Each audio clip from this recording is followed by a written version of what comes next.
They've tried to keep us out of the building, but bribes go a long way in the game industry. Did Sony seal the deal? If Nintendo releases a game, is anyone there to hear it? Plus your tweets, live on day 2 of Gameshow's E3 and Access Download Acular Crunch Time 2014. Powered by Health Slammer's all-natural oatmeal chips. The last stand of the Wii U begins today, but last night PlayStation asserted its authority in a presentation that lasted about 12 hours. If you ever want to get people excited for your console, talk about TV show development for a while. James Cameron was like, hey dog, hey, long time, first time, big fan. Hey, do you have any character bios you could read to the audience? Okay, but seriously, not many exclusives from Sony this year, but Little Big Planet 3 looked pretty fun. It looks fun, just like the first 2 games. And then you play them, and they go back on the shelf. Were you sad that The Last Guardian didn't show up? Was I sad? At this point, it's probably a sci-fi military shooter now. No, my jam was Grim Fandango. Played it when I was 13, and nothing that I enjoyed at 13 was ever bad. You said you watched Teen Angel on TGIF? Nothing! One last thing. Bloodborne, sick, get me an IV. Actually, just get me an IV. I haven't had anything to drink in 48 hours. Now, one of the games last night was Tales from the Borderlands. And I think Ellie is live with the developer? Ellie, you there?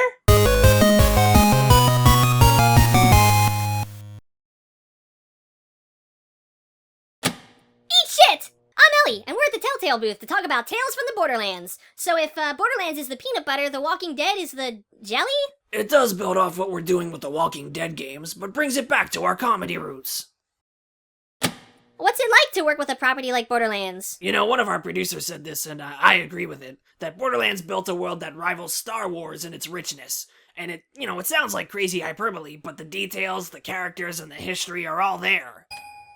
How much will my choices affect the outcome of the game on a scale from 1 to 3? Well, that's definitely a 10. You have to make big choices in this game that affect everything.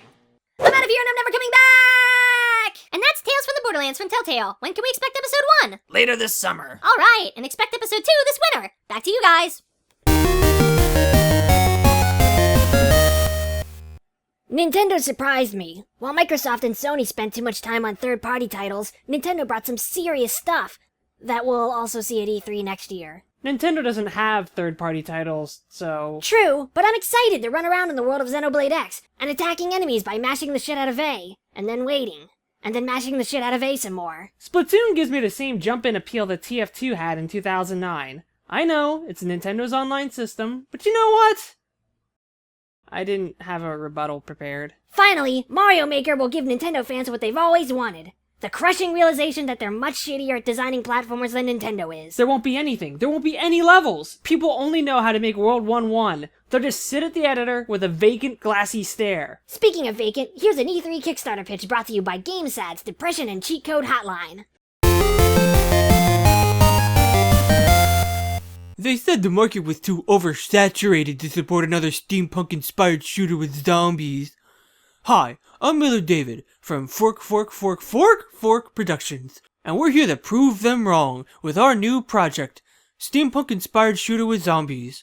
Much like New Super Mario Bros. 2, our game looks completely different from everything out there, although we have no game engine at this time. All we need is $2 million, a modeler, a concept artist, a texture artist, a map designer, a script writer, a lead designer, a director, a composer, a Foley artist, animators, programmers, quality assurance testers, and a few interns. If you're passionate and talented and don't mind working for free, send me an email. Otherwise, please give me money.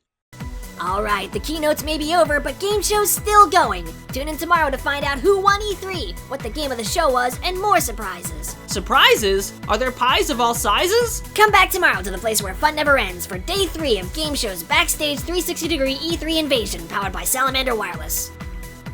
So, what were the ratings yesterday? 2,000 views. What?! Stop! Pause! We spent $400,000 on this set and we're not making any money?! Whoa, hold up. That was my life savings! I won that money on Celebrity Survivor! I thought that money goes to charity? Yeah, it can, if you're not broke, which I am now because you bankrupted me! Dude, the sponsorships, calm down! Alright. Shit.